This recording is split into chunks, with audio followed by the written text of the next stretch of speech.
തെരഞ്ഞെടുപ്പ് തന്ത്രജ്ഞനും രാഷ്ട്രീയക്കാരനുമായ പ്രശാന്ത് കിഷോറിനെ ബി.ജെ.പി. ദേശീയ വക്താവായി നിയമിച്ചു.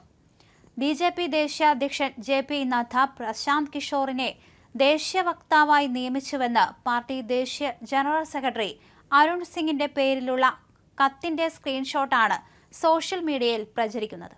എന്നാൽ സോഷ്യൽ മീഡിയയിൽ പ്രചരിക്കുന്ന ബി.ജെ.പി. കത്ത് വ്യാജമാണെന്ന് പ്രശാന്ത് കിഷോറിന്റെ പാർട്ടി ജൻസുരാജ് പ്രസ്താവനയിൽ വ്യക്തമാക്കി. സ്ക്രീൻഷോട്ട് പങ്കുവച്ച കോൺഗ്രസ് മുതിർന്ന നേതാവ് ജയറാം രമേശിനെയും പ്രശാന്തിന്റെ പാർട്ടി വിമർശിച്ചു.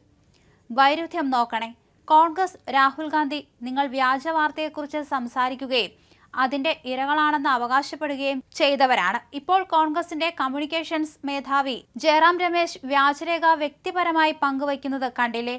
ജൻസുരാജ് ചോദിച്ചു. NDTVക്ക് നൽകിയ അഭിമുഖത്തിൽ മോദിയും ബി.ജെ.പിയും മൂന്നാം വട്ടവും ജയിക്കുമെന്ന് പ്രശാന്ത് കിഷോർ പ്രവചിച്ചിരുന്നു.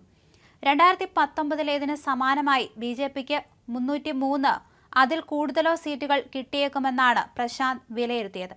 ബി.ജെ.പി. ഒറ്റയ്ക്ക് 370 സീറ്റ് നേടുമെന്ന മോദിയുടെ അവകാശവാദ പ്രചരണത്തിലൂടെ തെരഞ്ഞെടുപ്പ് അജണ്ട വഴിതിരിച്ചുവിടാനും ബി.ജെ.പിക്ക് കഴിഞ്ഞെന്ന് അദ്ദേഹം അഭിപ്രായപ്പെട്ടിരുന്നു. ആ പ്രചരണം ബി.ജെ.പിക്ക് നേട്ടമായി വന്നു. ഇപ്പോൾ മോദിജി പരാജയപ്പെടുമെന്ന് ആരും പറയുന്നില്ല. 370 സീറ്റ് ബി.ജെ.പിക്ക് ഒറ്റയ്ക്ക് കിട്ടില്ലായിരിക്കും എന്ന് മാത്രമാണ് എല്ലാവരും പറയുന്നത്, പ്രശാന്ത് കിഷോർ പറഞ്ഞു. കരൺ താപ്പറുമായുള്ള അഭിമുഖത്തിൽ പ്രശാന്ത് കിഷോറിന് പണി പാളിയതാണ് ഇപ്പോൾ സോഷ്യൽ മീഡിയയിലെ ചർച്ച. 2022 ഹിമാചൽ പ്രദേശ് നിയമസഭാ തെരഞ്ഞെടുപ്പിൽ കോൺഗ്രസ് തോൽക്കുമെന്ന പ്രശാന്തിന്റെ പ്രവചനം പാളിപ്പോയതിനെക്കുറിച്ച് താപ്പർ ചോദിച്ചതോടെ വാഗ്വാദമായി. ട്വീറ്റുകളും വാർത്താലേഖനങ്ങളും എടുത്തു കാണിച്ചുകൊണ്ടാണ് ഹിമാചലിൽ കോൺഗ്രസ് തോൽക്കുമെന്ന പ്രശാന്തിന്റെ പ്രവചനം താപ്പർ ശ്രദ്ധയിൽപ്പെടുത്തിയത്. എന്നാൽ താൻ അത്തരമൊരു പ്രസ്താവന നടത്തിയിട്ടില്ലെന്നും വീഡിയോ തെളിവുകൾ ഹാജരാക്കിയാൽ താൻ രാഷ്ട്രീയം വിടാമെന്നും പ്രശാന്ത് കിഷോർ കരൺ താപ്പറെ വെല്ലുവിളിച്ചു. പത്രങ്ങളിലെയും വെബ്സൈറ്റുകളിലെയും റിപ്പോർട്ടുകൾ തെളിവായി എടുക്കാൻ കഴിയില്ലെന്ന വിചിത്രവാദമാണ് പ്രശാന്ത് ഉന്നയിച്ചത്.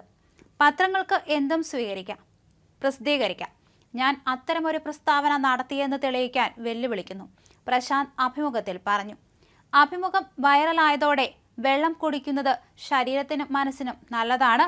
ഈ തെരഞ്ഞെടുപ്പിലെ എന്റെ പ്രവചനത്തിൽ വേവലാതി പൂണ്ടവർ ജൂൺ 4 ധാരാളം വെള്ളം കരുതി വച്ചോളൂ എന്നായിരുന്നു പ്രശാന്ത് കിഷോറിന്റെ പ്രതികരണമായി വന്നത്. എന്തായാലും താപ്പറുമായുള്ള വൈറൽ അഭിമുഖത്തിന് സമ്മിശ്ര പ്രതികരണമാണ് ഉണ്ടായത്. ചിലർ പ്രശാന്തിനെ മുൾമുനയിൽ നിർത്തിയതിന് താപ്പറെ അനുമോദിച്ചു. മറ്റു ചിലർ പ്രശാന്ത് കിഷോർ വാക്കുമാറ്റി പറഞ്ഞതിനെ വിമർശിച്ചു.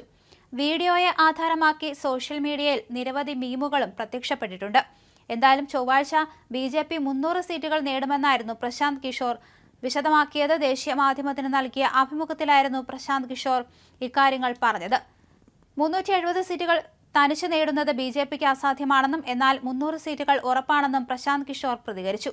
പ്രധാനമന്ത്രിക്കെതിരായി വലിയ രീതിയിൽ ജനവികാരമില്ലെന്നും പ്രശാന്ത് കിഷോർ പ്രതികരിച്ചിരുന്നു. 6ാം ഘട്ടത്തിന് മുൻപായി എത്തിയ പ്രശാന്ത് കിഷോറിന്റെ നിരീക്ഷണത്തിന് പിന്നാലെ 400-ന് മുകളിൽ സീറ്റ് എന്നത് ബി.ജെ.പി. വീണ്ടും ചർച്ചയാക്കുകയാണ്. റാലികളിൽ ഈ ലക്ഷ്യം മുൻനിർത്തിയാണ് അമിത്ഷായുടെയും പ്രചരണം പുരോഗമിക്കുന്നത്. എന്നാൽ കിഷോറിന്റേത് ബി.ജെ.പിക്കായുള്ള പ്രചരണമെന്ന് ഇന്ത്യ സഖ്യം ആരോപിക്കുന്നു.